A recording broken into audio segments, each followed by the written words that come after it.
This is Democracy Now!, democracynow.org, The War and Peace Report. I'm Amy Goodman with Nermeen Sheikh. Our guest is Marshal Eddie Conway, free after nearly 44 years in prison. Bob Boyle is also with him, one of Eddie Conway's attorneys. I want to turn to Noam Chomsky right now, the world-renowned linguist, who talked about Cointelpro, the counterintelligence program, on Democracy Now!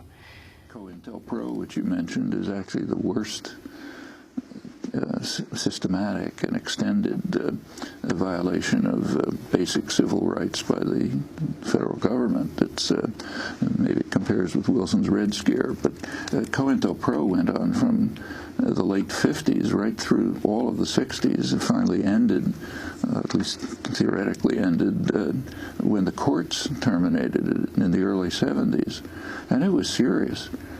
It started as everything going after the Communist Party, then the Puerto Rican Independence Party, then it extended the women's movement, the New Left, but particularly black nationalists. And it ended up, didn't end up, but one of the events was a straight Gestapo-style assassination of two black organizers, Fred Hampton and Mark Clark. Literally. I mean, the FBI set up the assassination. The Chicago police actually carried it out, broke into the apartment at 4 o'clock in the morning, murdered them. Fake information that came from the FBI about arms stores and so on. There was almost nothing about it. In fact, the information about this, remarkably, was released at about the same time as Watergate. I mean, as compared with this, Watergate was a Tea Party. There was nothing, you know. That was Noam Chomsky. Now I want to read a comment from Gene Ryan, Vice President of Baltimore's Fraternal Order of Police, who said Tuesday about the release of Eddie Conway, quote, "It's a very difficult thing to learn after all these years that he's not going to fulfill the sentence he was given, which was life." Marshal Eddie Conway, can you respond to the Fraternal Order of Police? Yes, the fact that I'm released indicates that there was something wrong with the way in which the court proceeded to convict us. And I'm one of 200 people that's still alive after 32 years of them discovering that they had given us trials and jury instructions that were wrong and faulty and flawed based on a problem with the Maryland Constitution. They were supposed to rectify that in 1982. It took us 30-some years, 32 years fighting that, and it was at that time 500 prisoners that was affected by that. 300 of those prisoners are dead today because of something the state of Maryland did that was faulty. They are making that right now. And they should make it right.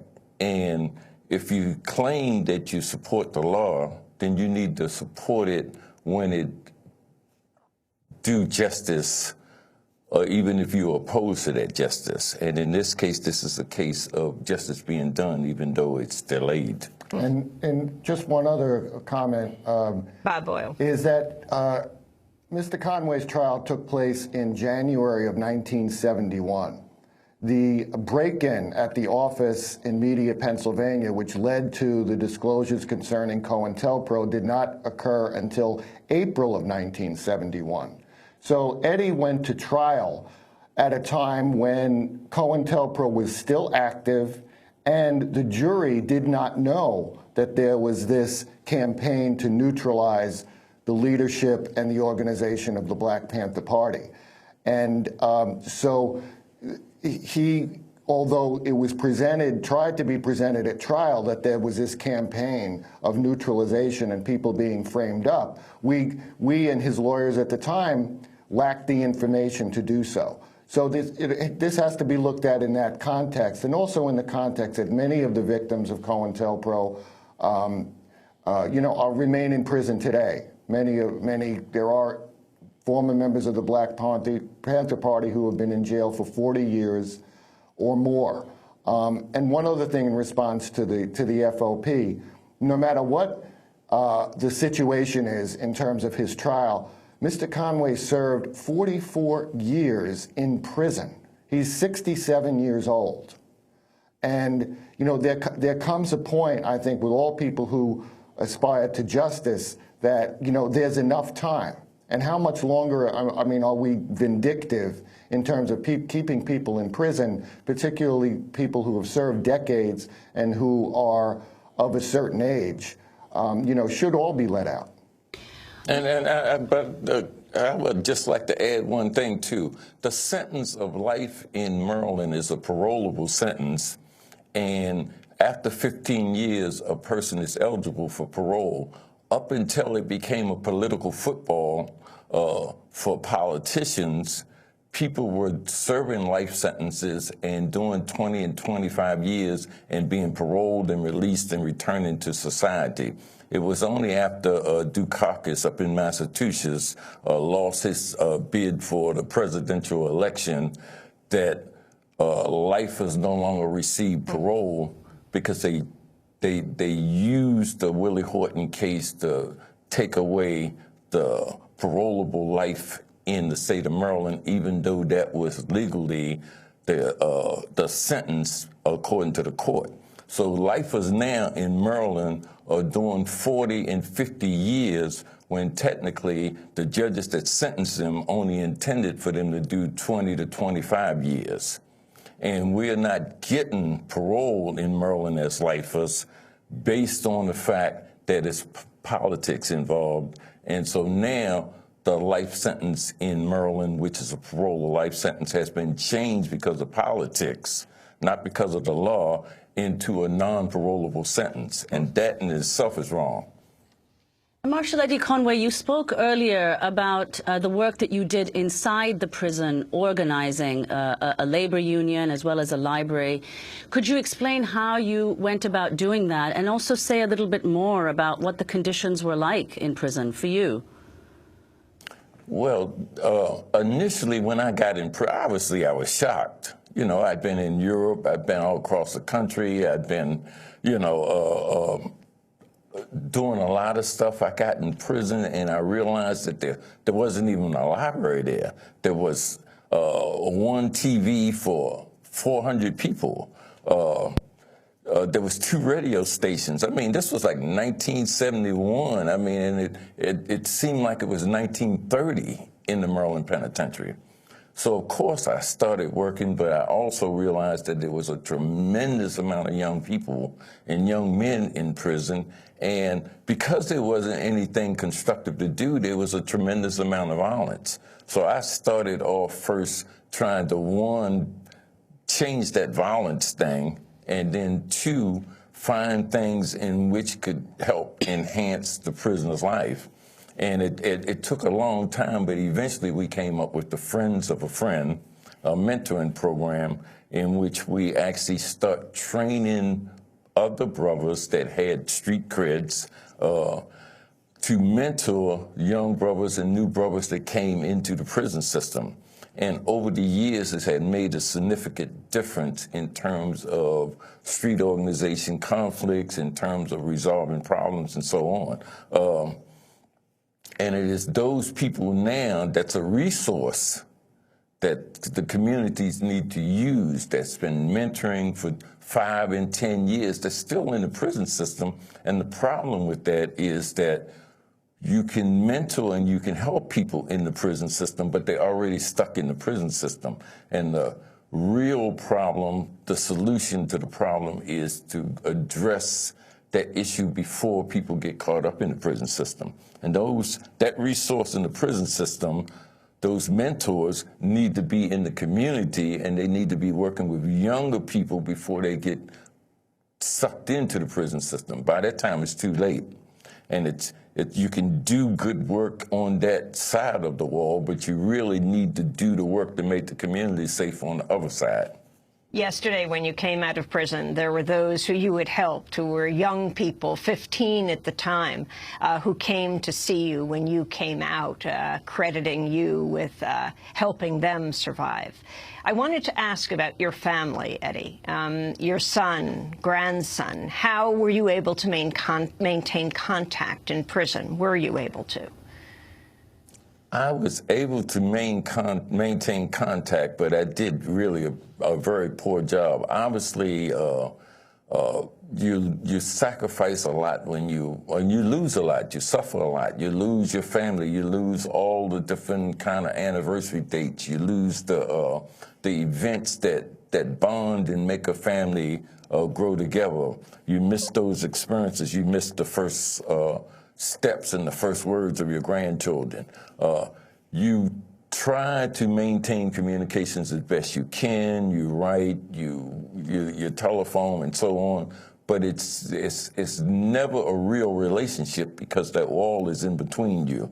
There's always a barrier between you and your family. That's inhumane, to say the least, you know. And when you talk about trying to make people whole, put them in prison, and then rehabilitate them and make them whole, and the very way you do that is to tear them away from their family and tear them away from society. You diminish their capacity to be whole right there at the beginning, right? So that's always been a problem. That's a problem for me. I see it, and it's a problem for other prisoners. In some kind of way, if you want healthy, normal human beings to come from the prison system, you're going to have to find a way to treat them normal and healthy and let them develop family ties and so on, so they won't come out in pain, and so they won't come out torn away and without the experience of a unified family. Could you explain, Eddie Conway, how often in the time that you were in prison were you able to receive visitors, your family and others, or make phone calls, or maintain any communication with them? Well, the phone system, you can use the phone system on a kind of regular basis in some different policies in different institutions. Some institutions you can use it on every other day, so on. Visits are approximately 8 a month. So you get to see 1 or 2 family members, you get to see 1 or 2 friends, and you get to see maybe 1 or 2 associates or so on each month. So you can maintain some kind of communications, but there's never any real kind of like bond in there. It's not enough of that, you know. You didn't want your grandchildren to see you in prison? Well, I've seen my grandchildren in prison. It's always a bad experience. It's even though there's excitement in those visitations, it's also a bad experience because there's the way in which the visitors are treated. They are treated like criminals. They're treated like criminals because of association. The people they're visiting are labeled as criminals, and they are treated like that also. And then it's also a bad experience when there's time to leave. It's painful for mothers to leave, to walk out of the visiting room and leave their sons in there. It's painful for fathers to do that. It's painful for loved ones to do that, and it's painful for children. I mean, so there's a lot of pain, but you have to endure that pain to maintain some kind of normality.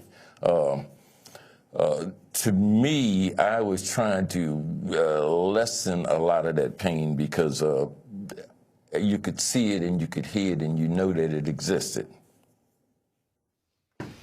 We're talking to Marshal Eddie Conway. He left prison yesterday after nearly 44 years there. You mentioned that you realized later it was a member of the National Security Agency who was involved in setting up the Black Panther Party chapter in Baltimore, Eddie? Yes. Yes, there was the defense captain named Warren Hart. He worked for the National Security Agency. He set up the Black Panther Party.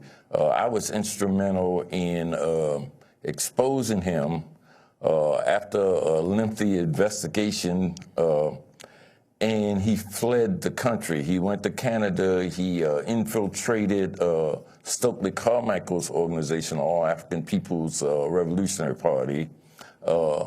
He was exposed up there after engaging in some skullduggery with the FBI. He went to the Caribbean, I believe, the Bahamas, and he actually undermined some of the political movements down there and actually caused a death or two. And I'm not really sure that he didn't cause a couple of deaths in Maryland in the Black Panther Party, which is part of what caused me to actually start investigating him, because one of our members were actually killed as a result of something that he encouraged him to do. But apparently, and as Bob said, there's like political prisoners all across the country now from the Black Panther Party that has been victims of the Cointelpro operation. It undermined a lot of people. It painted a picture that caused people not to get fair trials.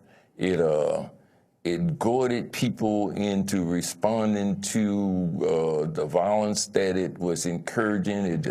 It caused a lot of our members to get assassinated.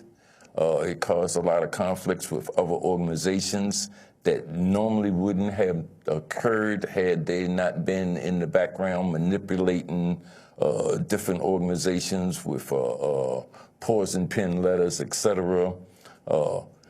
As a result of the church committee hearings in 75, I believe it was, they determined that that operation was created to perpetrate violence among black groups and among other groups, and that was illegal activity. And some of the agents that participated in it got pardoned by the president, got presidential pardons, but all the Black Panther members that were victims of it didn't receive pardons, and they are still in prisons right now across the country. They are victims primarily because of the skullduggery, but also because of the climate that was created. And so that's the kind of operations that were going on there. Now they have kind of like legalized most of that stuff in terms of spying and so on. Eddie, as we wrap up, what gave you hope? Almost 44 years behind bars. Well, I appreciate you asking me that, because I want to take this opportunity to thank the tens of thousands of people that have supported me over the years and that have sent letters, postcards, marched, rallied, organized across America, around the world. Those letters, postcards, rallies, marches, organizing, etc., gave me hope, gave me encouragement, gave me energy, and kept my spirit high, and it made me know that I was loved. And that same love need to go out to the other political prisoners that remain locked up today for almost 40 years, most of them, and one of them is a little over 44 years. They need to have that same kind of support, that same kind of encouragement, and that same kind of work to help get them free. Because I think when you know that people work and love you, then you can do work yourself. And I think those other political prisoners are doing work in their particular areas, and they need to be encouraged to do that by people coming out and giving them that kind of support that I got. So I owe a great deal. Marshal Eddie Conway, now that you're out, before we conclude, what plans do you have? Well, I'm going to continue to work with the Friends of a Friend organization. I think we've saved a lot of lives. I think we can save a lot more. I'm really proud of the young men that are out now. There are guys that 3 years, 4 years ago, they would have terrorized the community. Now they're out feeding children. Now they're out giving clothes out to people in the community. Now they're out in Annapolis pursuing laws to help prison reform. And now they're talking to young high schoolers and so on to encourage them not to get involved.